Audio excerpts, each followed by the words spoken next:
महोदया,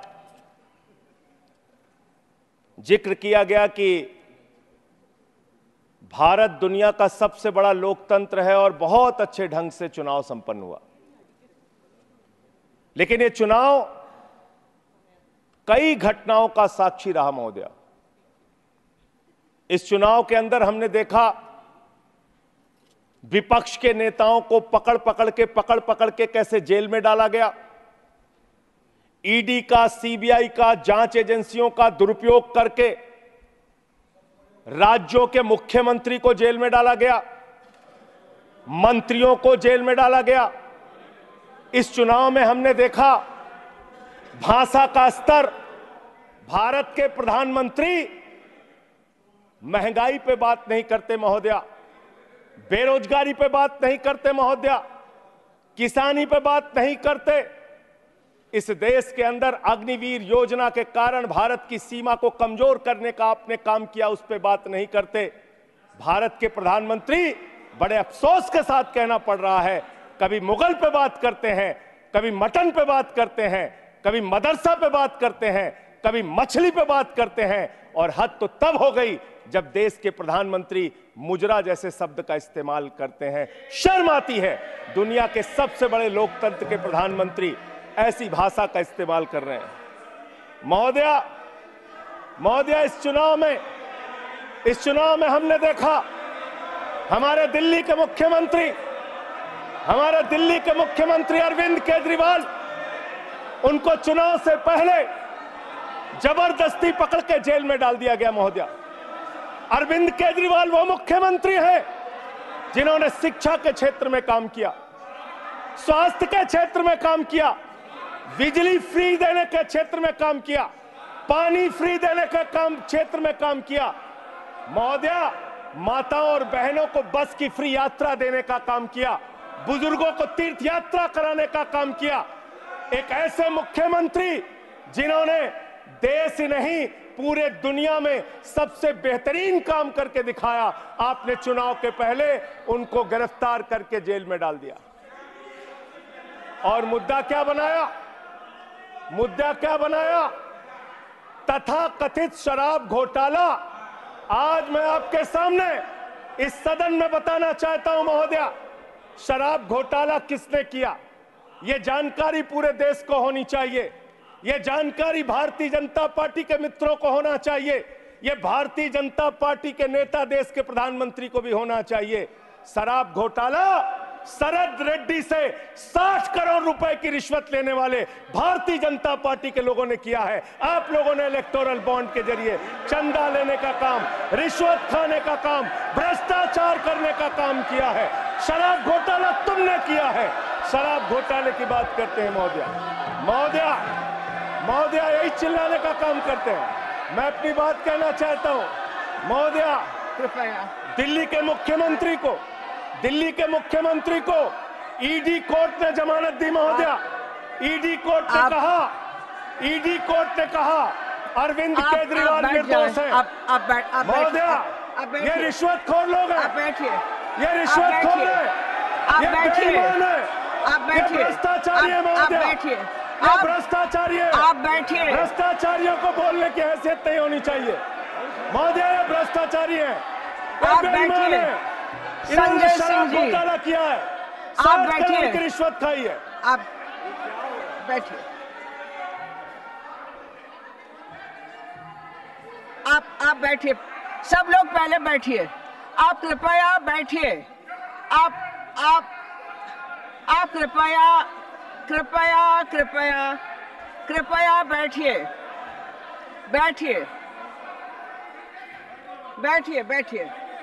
आप बैठिए, कृपया बैठिए।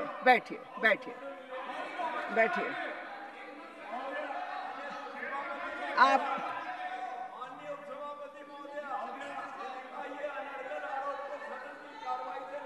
अरे ठीक है, गलत सही आप नहीं तय करेंगे महोदया।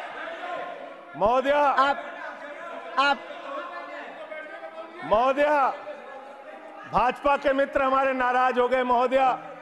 सच सुनने के बाद नाराजगी होती है महोदया, नाराजगी होती है।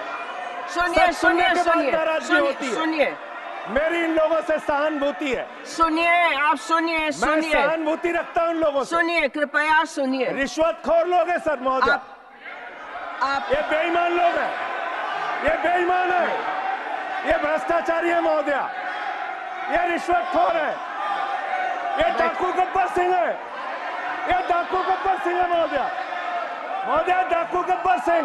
आप अभी बैठिए, आप लोग बैठिए, आप लोग बैठिए, आप पहले बैठिए, पहले बैठिए। ना ना, मैं नहीं सुनूंगी, आप बैठिए, आप बैठिए, आप बैठिए पहले, आप पहले बैठिए, आप बैठिए, मैं कहूं तब आप प्लीज प्लीज, मैं कृपया कृपया कृपया कृपया शांति बनाए दो, एक सेकंड, हमारी भी बात सुनी जाए।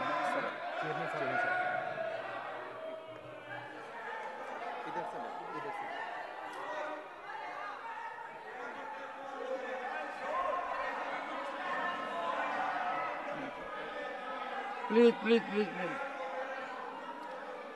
please, please, please. 1 second, madam, take your seat. Take your seat. No, Mr. Nagar, why this running commentary? If this running commentary takes place, I will call upon leaders of the parties to at least give their members basic decorum training. Why should it happen? Trading against with each other. The nation is watching us. Members have to contribute massively. Sri Sanjay Singh may continue. I know. I was watching the debate. Please. Mr. Gehlot. ये देश 1 second. लोकतंत्र से चलेगा माननीय। 1 second. You have to address the chair. आप ही को करना है। Leader of the opposition today set a very high standard. He addressed the chair. So, Sune, I want pin drop silence in the house. Let us see. He is leader of a legislature party. Now, please, 1 second. Take. कुछ आपत्तिजनक चर्चा माननीय सदस्य ने की है, कृपया उस पर गौर करें और उसको प्रोसीडिंग से हटाने की कृपा करें। Mr. Gokhale, Sanjay, Mr. Raut and Mr. Gokhale, I have come here, I have already taken note of it, and let me tell the honorable members, whenever there is something objectionable, even if Mr. Sanjay Raut says something objectionable, not only his address will be looked into, he can point out to the address of someone else also. Sanjay Singh ji, मान्यवर संजय सिंह जी, धन्यवाद मान्यवर। एक आपको मंत्र देता हूं। जी मान्यवर। और गुरु मंत्र तो इसलिए नहीं दे सकता क्योंकि आपके तो पहले गुरु हैं। हाँ, मेरे गुरु रघु ठाकुर जी हैं। मेरे गुरु जी रघु ठाकुर हैं। तो आप मेरे राजनीतिक गुरु रघु ठाकुर हैं। इन लोगों को नहीं पता होगा, मैं बता रहा हूँ। रघु ठाकुर जी का मेरा क्या संबंध है, ये रघु ठाकुर जी से पूछिए। इनको नहीं मालूम होगा, सुनिए, इसलिए इनको मेरे को एड्रेस करना। और एक गुरु मंत्र यह है कि आप जो शालीनता से बोलोगे और जो रिकॉर्ड होगा वो इतिहास का हिस्सा ही नहीं, 140 करोड़ जनता को भी पता लगेगा। धन्यवाद मान्यवर। उसके अलावा कोई व्यवधान होगा तो ये एनर्जी यहीं खत्म हो जाएगी। धन्यवाद मान्यवर। आप ऊर्जावान हैं मान्यवर और अच्छे वक्ता हैं, बोलिए। मान्यवर, लीडर ऑफ द हाउस ने आपके सामने कहा है, मेरे स्पीच में मैं आपसे खुद अनुरोध कर रहा हूं मान्यवर, लीडर ऑफ द हाउस की बात को मानते हुए, कोई भी बात तथ्यों के परे हो तो निश्चित रूप से उसको कार्यवाही से आप हटा दीजिएगा। ये मैं अनुरोध कर रहा हूं आपसे। मान्यवर, राष्ट्रपति जी के अभिभाषण में अमृतकाल की चर्चा की गई। हमने देखा अमृतकाल मान्यवर, हमने देखा किस तरह से विपक्ष के नेताओं को पकड़ पकड़ के जेल में डाला गया। महाराष्ट्र चले जाइए तो अनिल देशमुख जी को 14 महीने जेल में रखा गया, बाद में कह दिया न्यायालय ने सबूत नहीं, जमानत मिल गई। संजय रावत जी को 100 दिन 103 दिन जेल में रखा गया मान्यवर, बाद में उनको जमानत मिल गई, कोई सबूत नहीं। मुझे 6 महीने जेल में रखा गया मान्यवर, और 3 जजों ने सुप्रीम कोर्ट के मुझे जमानत दे दी। दिल्ली के मुख्यमंत्री, अब देख लीजिए मैं आपके नियम का पालन कर रहा हूं मान्यवर, बोलते रहिए। दिल्ली के मुख्यमंत्री मान्यवर ईडी कोर्ट के सामने अपने उनके वकील जो दलील देते हैं, जो बहस करते हैं, जो अपना पक्ष रखते हैं, उसके आधार पर ईडी कोर्ट ने कहा, और यह फैसले में दर्ज है मान्यवर, कि अरविंद केजरीवाल पूरी तरीके से निर्दोष हैं और ईडी उनके खिलाफ बायस्ड होकर काम कर रही है, दुर्भावना से काम कर रही है, और उनके खिलाफ मनी ट्रेल का कोई मामला नहीं है। ये मैं इसलिए आपके सामने बोल पा रहा हूं कि ये कि कोर्ट का फैसला है, सार्वजनिक है मान्यवर, इसलिए मैं बोल रहा हूं। एक सेकंड जी, माननीय सदस्यगण, अपने देश में व्यवस्था के तहत एक कानूनी प्रक्रिया है, उस कानूनी प्रक्रिया के तहत ही व्यक्ति ट्रायल फेस करता है, कई बार उसको जेल भेजा जाता है, कई बार जमानत दी जाती है। जिनको जमानत दी जाती है उनको बाद में सजा भी हो जाती है, जिनको जमानत नहीं दी जाती, सुनिए कांट यू प्लीज सुनिए, जिनको जमानत नहीं दी जाती है वो बरी हो जाते हैं। ये एक प्रक्रिया है, पर जिस फैसले की आप चर्चा कर रहे हैं वो फैसला सब जुडिस है, उस फैसले पर रोक लगी हुई है, वो फैसला ऊपर की अदालत के अंदर निर्धारित होना है। तो उस परिस्थिति में आप उस फैसले को सही मानकर न्यायालय के ऊपर टिप्पणी कर रहे हैं। देश के एक न्यायालय ने अपना विवेक लगाकर उस फैसले को स्थगित कर दिया है। Therefore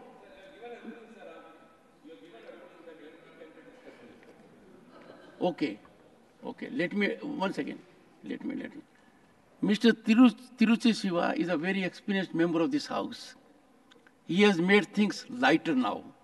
He thinks I can say everything and anything myself, or you can say it. No, Tiruchi ji, no, Mr. Tiruchi Siva. Everything spoken in this house has to be sanctified. Sacred facts. This house cannot be, I said, a ground for free fall of information. If suppose someone wants to level an allegation against Mr. Sanjay Raut, his reputation is at stake. He has earned reputation in public life. I cannot allow that member unless he satisfies me it is sanctified. Similarly, that privilege is not without regulation. That privilege is a heavy responsibility.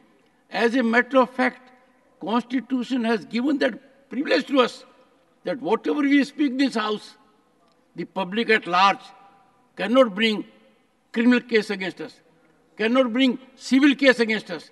That protection is given, but that protection is given to me also, that I must protect 140 crore people. You cannot say anything and everything here, Tiruchiji. You have to say something, keeping in view dignity of your office as a member of parliament and facts that are unimpeachable, beyond question. Therefore, if Sanjay Singh has made reference to a judgment which has been stayed, which means that judgment, till the judgment of the upper court comes, is non-existent. Therefore, Sanjay, you can't take reference to that. Go ahead, make your point. आपका protection चाहिए sir, मिलेगा, आपका संरक्षण चाहिए मान्यवर। बोलिए क्या चाहिए। तो आपने बिल्कुल ठीक कहा मान्यवर, वो मामला हाई कोर्ट से स्टे हो गया। मैं मानता हूं, मैं अगली बात यही कहने जा रहा था, लेकिन वो स्टे किन परिस्थितियों में हुआ मान्यवर? बगैर ट्रायल कोर्ट के ऑर्डर की कॉपी के भारत न्यायपालिका के इतिहास में पहली बार स्टे हुआ है संजय मान्यवर हाई कोर्ट से। ऑर्डर की कॉपी नहीं थी मान्यवर, सुनिए सुनिए और स्टे कर दिया गया। सुनिए जी एक सेकंड बैठिए बैठिए। माननीय सदस्यगण, आप लोगों से मेरा अनुरोध है, and we have a distinguished senior advocate also there, Vikas Bhattacharya ji, we can not discuss conduct of a judge in the manner he has given his order. Therefore, you are directly questioning a judge that he has passed an order without, if you say, I have no details on it, and I'll tell you, judges in their wisdom pass orders on Sunday, judges in their wisdom pass orders at midnight, judges in their wisdom pass orders without even order of the trial court. Therefore, keep away from this issue. Confine to the other part of it. Please, go ahead. अमृतकाल की चर्चा हुई मान्यवर। विपक्ष के नेताओं को पूरे देश में सरकार के द्वारा टारगेट किया गया, और सिर्फ विपक्ष के नेताओं का सवाल नहीं मान्यवर, बंगाल के 3 मंत्री भी जेल में हैं। अभी झारखंड के मुख्यमंत्री को जमानत मिली है कोर्ट से, और बिहार में जांच एजेंसियों का दुरुपयोग, महाराष्ट्र में जांच एजेंसियों का दुरुपयोग, दिल्ली में जांच एजेंसियों का दुरुपयोग। अब क्या करना चाहते हैं? मैंने अटल जी का भाषण सुना मान्यवर, उन्होंने कहा दुर्भावना से राजनीति नहीं होती, बड़े दिल से राजनीति होती है, बड़े मन से राजनीति होती है, बड़े मन की राजनीति करना सीखिए। ऐसे विपक्ष के लोगों को टारगेट करना ठीक नहीं है, ये अच्छी राजनीति नहीं है आपकी। आपने दिल्ली के स्वास्थ्य मंत्री को जेल में डाल दिया, उस आदमी का 36 किलो वजन कम हो गया जेल में मान्यवर, 36 किलो। आप इनकी टीका टिप्पणी सुन रहे हैं? हमारे दिल्ली के संजय जी, जो फिर तो मैं बोल नहीं पाऊंगा। जो व्यक्ति जेल में है उसको जेल में किसने डाला है? इनकी जांच एजेंसियों ने सर, न्यायालय ने। इनकी जांच एजेंसियों, ना न्यायालय ने झूठे मामले बनाकर, देश भारतवर्ष झूठे मामले बनाकर, भारतवर्ष दुनिया के अंदर वो देश है जिसकी न्यायपालिका सुदृढ़ है। Sit down. मैं अपनी बात करूं सर, पहले I'll give extra time. Problem में साकेत गोखले 3 बार बैठाया जाएगा तो कैसे बोल पाऊंगा सर? अगर 1 मिनट में ऐसा करेंगे, आप बोलते रहिए। ठीक, थैंक यू सर। मान्यवर, मैं सिर्फ इतना कहना चाहता हूं, दुर्भावना की राजनीति बंद कीजिए।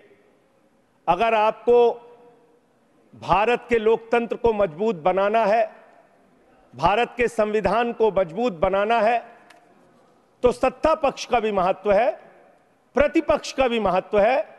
प्रतिपक्ष को खत्म करके, विपक्ष को खत्म करके, नेताओं को जेल में डालकर आपको कोई लाभ होने वाला नहीं है। और पता नहीं कौन आपको सलाह देता है, किस गलतफहमी में आप लोग रहते हैं। मैं आपके लिए भी कह रहा हूं और इधर जो बैठे हैं उनके लिए भी कह रहा हूं, जब जो पार्टी सत्ता में रहेगी, अगर विपक्ष के लोगों को जेल में डालेगी, उस पार्टी का सत्यानाश होगा। अपने नेताओं को बता देना, अपने नेताओं को बता देना, आप इस गलतफहमी में मत रहना। और आप जेल की राजनीति कर रहे हैं। इस चुनाव ने आपको एक परिणाम दिया है, सोचने के लिए, विचार करने के लिए। इसमें स्पष्ट बहुमत का भी जिक्र है मान्यवर। स्पष्ट बहुमत कहां है? 400 पार। आपने नारा दिया 400 पार, 400 पार, 400 पार। Not a good habit. 400 पार का नारा आपने दिया, आपकी 240 सीट आई। स्पष्ट बहुमत कहां है? आपके दावे से 160 सीट कम आई मान्यवर, और 303 सीट पिछली बार थी, उससे 63 सीट कम आई मान्यवर, और 272 का बहुमत होता है, उससे 32 सीट कम आई मान्यवर। आपको सोचना होगा, विचार करना होगा, अपनी कमियों की समीक्षा करनी होगी। और आपकी कमियां क्या है? आपकी कमियां आपका अहंकार है। जब व्यक्ति अहंकार में होता है तो उसको कुछ दिखाई नहीं पड़ता मान्यवर। रावण भी अहंकार में था, उसने लगा प्रभु श्री राम वनों में रहने वाले, जंगलों में रहने वाले, वो मेरा क्या बिगाड़ पाएंगे। लेकिन भालुओं की, बानरों की सेना बनाकर लंका को आग लगाने का काम प्रभु श्री राम ने किया, रावण का नाश करने का काम प्रभु श्री राम ने किया। उस अहंकार का भी नाश होगा। और आप पता नहीं क्यों रिजल्ट को समझ नहीं पा रहे। आप लोग सबको गालियां देने लगते हैं। लोकतंत्र में अच्छी चीज नहीं मान्यवर। कभी मुसलमानों को गाली दो, कभी सिखों को गाली दो, कभी ईसाइयों को गाली दो, कभी जाटों को गाली दो, कभी मराठों को गाली दो, कभी दलितों को गाली दो, कभी पिछड़ों को गाली दो। आप सिर्फ गाली देते रहते हैं। मान्यवर, ये गाली देना बंद कीजिए मान्यवर। अब अयोध्या वालों को गाली दे रहे मान्यवर, अयोध्या वालों को गाली दे रहे हैं, गाली दे रहे हैं अयोध्या वालों को मान्यवर। अयोध्या की हालत बताता हूं मान्यवर। अयोध्या में सुनो, अयोध्या के विकास के लिए इन्होंने कितना पैसा खर्चा किया मैं बता रहा हूं मान्यवर। अब रोकिए ना प्लीज सर। नहीं सुनिए प्लीज सर, मेरा बार बार आप रोकेंगे तो मैं बोल नहीं पाऊंगा। आपने जाटों का भी नाम ले दिया, मेरा लिहाज भी नहीं किया। अरे आप कोई गाली नहीं दी गई। नहीं, कोई गाली दी नहीं गई है। इतना असत्य बोल रहे हो। नहीं, मेरा नहीं लिया। एक समाज को ऐसे नहीं करना चाहिए। You are a senior, you are a second term and party के नेता हैं। जैसे आपने आकलन कर दिया नतीजों का, तो कहेंगे कि भाई आप अपने नतीजों को भी देखिए। नहीं, लोकसभा चुनाव में आपके भी नतीजे आए हैं, आए नहीं आए। चलिए, उनका मौका लगेगा, बोलेंगे। और लोकतंत्र में अच्छी चीज है। हमारे रिजल्ट गड़बड़ाएंगे, हम समीक्षा करेंगे। आपका गड़बड़ा है, आप समीक्षा कीजिए। आप तो कुछ मानने को तैयार नहीं। अयोध्या के इंफ्रास्ट्रक्चर डेवलपमेंट में हमारे मित्र जब यहां बोल रहे थे, अभी कल जब इनका भाषण मैंने सुना तो कह रहे थे इंफ्रास्ट्रक्चर डेवलपमेंट में भारत नंबर 1 है। मैं बताता हूं इंफ्रास्ट्रक्चर डेवलपमेंट। इन्होंने मान्यवर अयोध्या के विकास में बहुत पैसा खर्चा किया, होना चाहिए। प्रभु श्री राम की नगरी को विकास करने में एयरपोर्ट पे 1450 करोड़ रुपए, रेलवे स्टेशन पे 724 करोड़ रुपए, अयोध्या रिंग रोड पे 4793 करोड़ रुपए, 14 कोसी परिक्रमा पे 1140 करोड़ रुपए, पंचकोसी परिक्रमा पे 773 करोड़ रुपए, रामपथ पर 787 करोड़ रुपए, टाउनशिप पर 2180 करोड़ रुपए, पुराने मंदिरों के जीर्णोद्धार पे 170 करोड़ रुपए, मेडिकल कॉलेज में 245 करोड़ रुपए। मान्यवर, ये पैसा गया कहां? पहली ही बरसात में प्रभु श्री राम के गर्भगृह में पानी गिरने लगा। पूरी अयोध्या की सड़कें टूटी हुई हैं। मुख्य पुजारी ने ये बात कही मान्यवर, मुख्य पुजारी ने ये बात कही, मंदिर के मुख्य पुजारी ने कही। ये भ्रष्टाचार की भेंट चढ़ा दिया मान्यवर इन्होंने पैसे को। भ्रष्टाचार की भेंट चढ़ा दिया मान्यवर। Nothing will go on record. सुनिए, can you take your seat? Can you take your seat? Can you take your seat? On one second, please. Take your seat. Honorable member, perhaps. Neeraj, please. Honorable members, please. I will urge leaders of the parties to keep their members under control. Honorable member, you have made a reflection which is wrong. You make a reflection because someone has said something. When I got this news, I verified, got in touch with responsible people. If you have real documentary evidence, when you are speaking as a member of parliament, you cannot give a speech as you give outside. It is not so. Let us not run down our institutions. It is a temple worshipped all over the world. It will last, you know, for how many years it will last? Are you aware of the technology that has gone there? When I went to Ayodhya, there was a presentation by the technical people. We must appreciate it. Merely because someone has said so, you take it as gospel truth. Make an effort to find out. I will not encourage the sensation.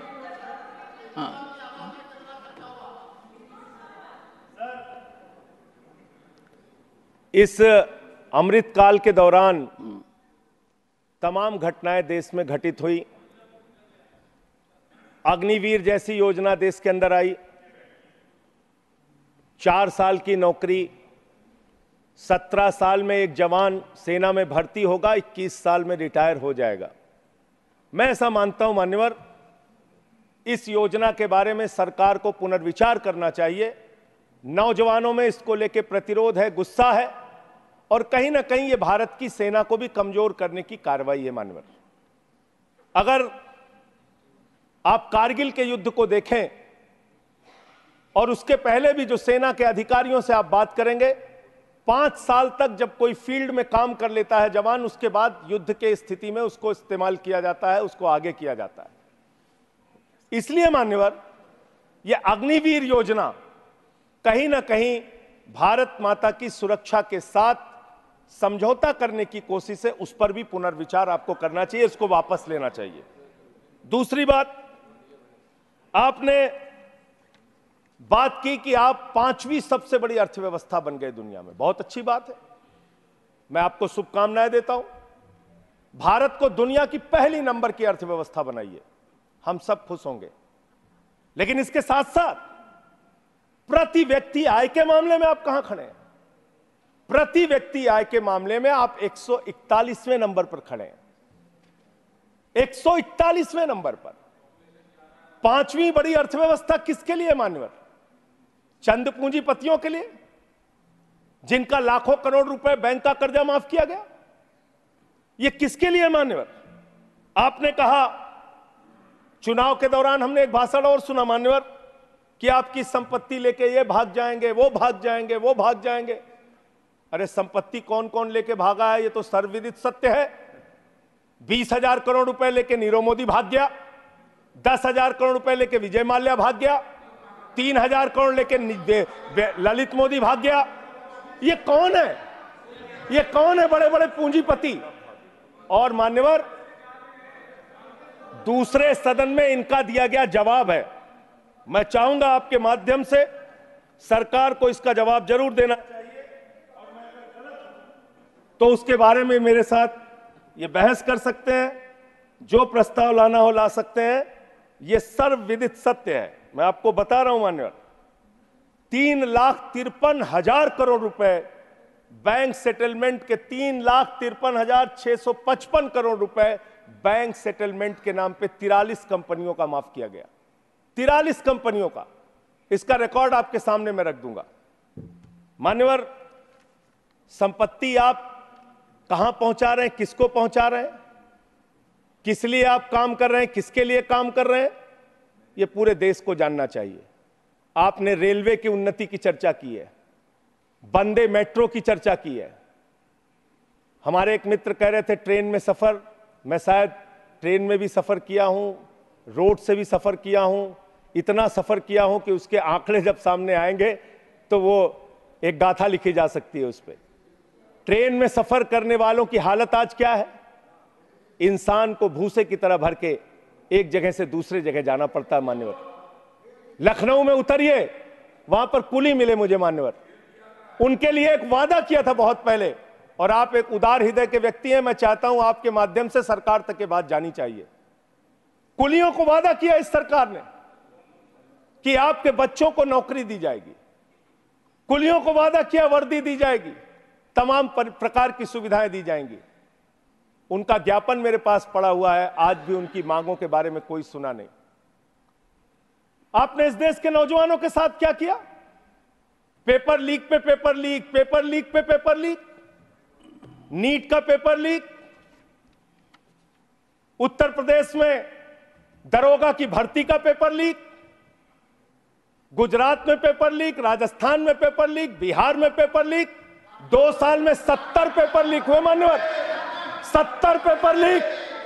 इस देश के नौजवानों के साथ आपने खिलवाड़ करने का काम किया। 2 करोड़ छात्रों और नौजवानों की जिंदगी बर्बाद हुई पेपर लीक के कारण। कौन जिम्मेदार है उसके लिए? कैसे कार्रवाई होगी? आप कमेटियां बनाते हैं, एनटीए जो एग्जाम करा रहा है, मैं ये मांग करता हूं आपके माध्यम से उस एनटीए के अधिकारियों की जांच होनी चाहिए और उन लोगों की जांच कराकर जो लोग भी इसमें शामिल हैं उनको गिरफ्तार करके जेल में डालिए और एनटीए को भंग कीजिए मान्यवर, क्योंकि बार बार जब जब एनटीए एग्जाम करा रहा है पेपर लीक हो रहा है। यह बड़ा सवाल है, इसके बारे में आपको सोचना चाहिए। दूसरी बात मान्यवर, आपने कहा राज्यों के विकास से ही देश का विकास होता है। यह बात सुनकर मेरी आंखों में आंसू आ गया। इतनी बढ़िया बात, इतना उदार हृदय आपका, वाह वाह वाह वाह वाह वाह। राज्यों के विकास से देश का विकास होता है। पिछले 9 साल में मान्यवर 324 करोड़ रुपए से ज्यादा दिल्ली को नहीं दिया इन्होंने, 324 करोड़ से ज्यादा नहीं दिया, क्योंकि यहां पर आम आदमी पार्टी की सरकार है। यहां पर शिक्षा मंत्री को जेल में डालना है, स्वास्थ्य मंत्री को जेल में डालना है, मुख्यमंत्री को जेल में डालना है, यहां विकास के लिए हमारा सहयोग नहीं करना। तीर्थ यात्रा योजना रोक लगाओ, होम डिलीवरी योजना रोक लगाओ, मोहल्ला क्लिनिक योजना रोक लगाओ, आप सिर्फ बिजली फ्री योजना रोक लगाओ, पानी फ्री योजना रोक लगाओ। आपका काम सिर्फ रोक लगाने के लिए है। अब क्या राज्यों का विकास कर रहे हैं मान्यवर? 8,000 करोड़ रुपए रूरल डेवलपमेंट फंड का और बाकी शिक्षा स्वास्थ्य के फंड का, केंद्र सरकार के हिस्से का, पंजाब का, इन्होंने 8,000 करोड़ रुपए रोक के रखा है। यह राज्यों का विकास आप कर रहे हैं, यह राज्यों के साथ आपका वर्ताव है, यह आपका संघीय ढांचे में यकीन है। और सबसे महत्वपूर्ण बात मान्यवर, जो यहां पे कई वक्ताओं ने पहले भी कही, आप किस भावना से काम कर रहे हैं, किस भावना से आप काम कर रहे हैं? इस देश में दलितों के लिए, पिछड़ों के लिए, आदिवासियों के लिए, अल्पसंख्यकों के लिए, उनके अधिकारों की रक्षा के लिए भारत के संविधान में बहुत बड़ी ताकत उनको दी गई है। लेकिन जब वो जातीय जनगणना की मांग करते हैं, आप उनकी मांग सुनते नहीं। जब वो विश्वविद्यालयों में आरक्षण की बात करते हैं, उसमें 1-1, 2-2 पोस्ट निकाल के आप आरक्षण की व्यवस्था वहां पे खत्म करते हैं। जब वो अपने साथ होने वाले भेदभाव की चर्चा करते हैं, आप उस पर भी रोक लगाते हैं। मान्यवर, अमृतकाल के अंदर यह सवाल तो आपसे बनता है, यह पूछना तो आपसे बनता है कि जब प्रभु श्री राम के मंदिर का शिलान्यास हुआ तो तत्कालीन राष्ट्रपति वहां पर क्यों नहीं थे? जब उस प्रभु श्री राम के मंदिर का उद्घाटन हुआ तो मौजूदा राष्ट्रपति वहां पर क्यों नहीं थी? यह सवाल तो आपसे बनता है मान्यवर, यह सवाल तो इनसे पूछना बनता है कि अखिलेश यादव जी 5 साल मुख्यमंत्री रहे उत्तर प्रदेश के, जब घर खाली हुआ तो गंगा जल से धुला जाता है। और मुझे शर्म आती है, आजादी के 75 साल के बाद मान्यवर कन्नौज में एक मंदिर में दर्शन करने चले गए अपनी पत्नी के साथ, उस मंदिर को गंगा जल से बीजेपी के लोगों ने धुलने का काम किया। ये आपका रवैया है पिछड़ों के प्रति, दलितों के प्रति? मान्यवर, मैं समय अपने साथियों का कम कर लूंगा, मैं अपनी बात कहना चाहता हूं। मान्यवर, ये रवैया ठीक नहीं है, इतना भेदभाव, इतनी दुर्भावना ठीक नहीं है। इस देश के दलितों को, पिछड़ों को, आदिवासियों को, अल्पसंख्यकों को अपना मानिए। इस चुनाव ने एक संदेश आपको यह भी दिया है कि हम कोई पाकिस्तान नहीं है, हम अफगानिस्तान भी नहीं है, हम हिंदुस्तान हैं और हम मिलकर रहना चाहते हैं। पूरी धर्मनिरपेक्षता को मजबूत करके मिलकर रहना चाहते हैं। संविधान को अपने आगे रखकर मजबूती से उसके साथ चलना चाहते हैं। मानवर, ये देश हिंदुओं का भी है, मुसलमानों का भी है, सिखों का भी है, ईसाइयों का भी है, बौद्धों का भी है, जैनियों का भी है। ये देश सबका है मान्यवर। इस भावना से आप देश को आगे लेके चलिए, पूरा देश आपके साथ खड़ा होगा। इतनी नफरत, इतनी दुर्भावना आपके मन में क्यों है? क्यों आप सबको अपने से दूर करने की कोशिश करते रहते हैं?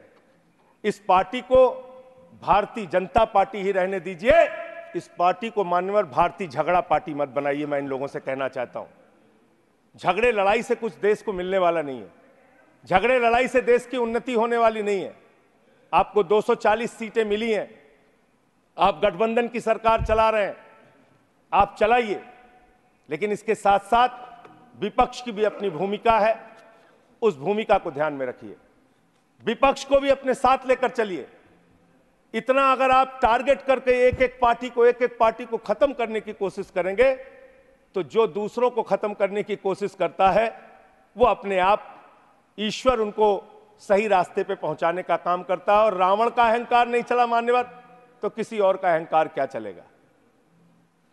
और हिंदू धर्म कितना विराट धर्म है, कितना विशाल धर्म है।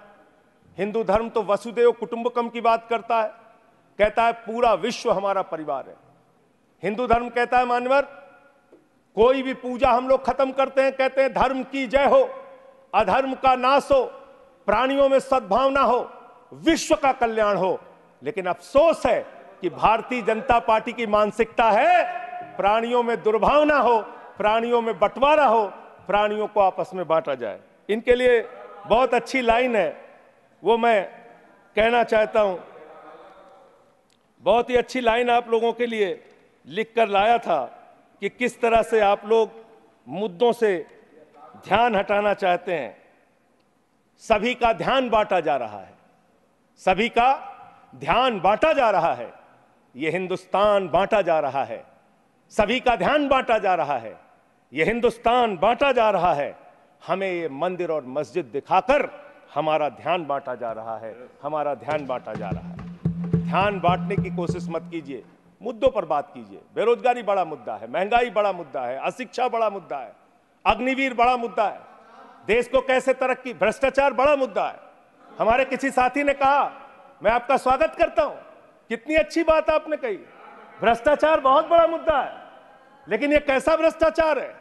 भारत के प्रधानमंत्री कहते हैं यह मोदी की गारंटी है, एक एक भ्रष्टाचारी को जेल में भेजूंगा, इस बात की गारंटी है। मुझे खुशी हुई, प्रसन्नता हुई प्रधानमंत्री के इस बात को सुन के। लेकिन जब मैं देखता हूं महाराष्ट्र में 70,000 करोड़ का घोटाला करने वाला बीजेपी के साथ, छगन भुजबल बीजेपी के साथ, नाम नारायण, ठीक है नाम नहीं लेता हूं, नाम नहीं ले रहा हूं सर। देखिए डिलीटेड। मैं दूसरा बस खत्म कर रहा हूं। सुनिए जो सर एक सेकंड, भ्रष्टाचार के खिलाफ एक सेकंड। इस सरकार ने ईमानदारी का संकल्प जयराम लिया है। Ramesh, first you are speaking while sitting on your seat. I am sure you are very senior man. You know it. And secondly, why are you intervening? I expect from a learned man like you a different kind of conduct which can be exemplified by others. Please help तो me. Sir प्रधानमंत्री जी का Sanjay ji these are deleted. ठीक है। आपका जो फैसला है मान्य है सर। मान्यवर प्रधानमंत्री जी ने कहा किसी भी भ्रष्टाचारी को नहीं छोड़ूंगा, इस बात की गारंटी है। लेकिन पूरे देश में जब हम लोग निगाह उठाते हैं तब मुझे उनके नारे का मतलब समझ में आया। वो नारा ये है कि एक भी भ्रष्टाचारी को नहीं छोड़ूंगा, ये मोदी की गारंटी है, सारे भ्रष्टाचारियों को बीजेपी में शामिल करूंगा, ये प्रधानमंत्री की गारंटी है। ये गारंटी है आपकी। अच्छी बात है, कीजिए, तरक्की करेंगे आप लोग। और एक वॉशिंग मशीन भी चल रही है। लेकिन मैं एक बात जरूर कहना चाहूंगा, आपने मुझे रोक दिया मान्यवर, मैं मानता हूं आपके आदेश का पालन करूंगा। लेकिन सब जगह चंदा दो धंधा लो स्कीम मत चलाइए। इलेक्टोरल बॉन्ड में आपका पर्दाफाश हो चुका है। 3,02,000 करोड़ रुपए के ठेके अलग अलग कंपनियों को दिए गए, जिनसे इलेक्टोरल बॉन्ड के नाम पे पैसा लिया गया। इसकी जांच होनी चाहिए, इसकी जांच होनी चाहिए मान्यवर। और मैं अयोध्या का जिक्र करने लगा, आप सब लोग नाराज हो गए। मेरे मन में भी नाराजगी है, गुस्सा है। मैंने चेताया था आपको, एप्लीकेशन भी दी थी, कोतवाली तहरीर दी थी। प्रभु श्री राम के मंदिर के स्थल पर ऐसे काम नहीं होने चाहिए। सड़कों पे गड्ढे बनेंगे तो सवाल उठेंगे और वो सवाल आपसे पूछे जाएंगे। मान्यवर, प्रभु श्री राम है, आपने उनके लिए गाना बना दिया, जो राम को लाए हैं हम उनको लाएंगे। बताइए आप, यहां पर बैठा हुआ कोई व्यक्ति क्या इस हैसियत में है कि वो राम को ला सकता है? नहीं। भगवान श्री राम हम सबको लेके आए हैं, भगवान इंसान को लेके आता है। कोई इंसान भगवान को नहीं ला सकता। और प्रभु श्री राम के लिए हमारे एक बहुत पुराने कवि हैं यमुना प्रसाद उपाध्याय जी, उन्होंने लाइन लिखी थी कि तुम्हारी पोल पट्टी खोलने लग जाए तो क्या हो, तुम्हारी पोल पट्टी खोलने लग जाए तो क्या हो, अगर मंदिर की मूरत बोलने लग जाए तो क्या हो, बताओ ब्रह्म बेला में जहां तुम पाप धोते हो वही सरयू का पानी खौलने लग जाए तो क्या हो। आज सरयू का पानी उबाल मार रहा है। अयोध्या में जो हालात हैं वो आपको देखना चाहिए, और अयोध्या के परिणाम से आप नाराज हुए, नाराज होना बनता है, लेकिन उसके कारण आपने सोचे। राम पथ गमन मार्ग, अयोध्या हारे आप, प्रतापगढ़ हारे, सुल्तानपुर हारे, कौशाम्बी हारे, सीतापुर हारे, रामपुर हारे, श्रावस्ती हारे, प्रयागराज हारे, चित्रकूट हारे, जहां जहां से प्रभु श्री राम गुजरे थे वो सारी सीटें आप लोग हार गए। नासिक हारे, रामटेक हारे, तो इसकी समीक्षा कीजिए। वर्धा हारे, तो इसलिए इसकी समीक्षा कीजिए, क्यों हो रहा है ऐसा आपके साथ। भगवान के नाम पर आप श्रद्धा रखिए और उस श्रद्धा को, उसका विस्तार कीजिए, हमें कोई आपत्ति नहीं है। देखिए आपके साथ ये इनका प्यार खत्म ही नहीं हो रहा है। मान्यवर,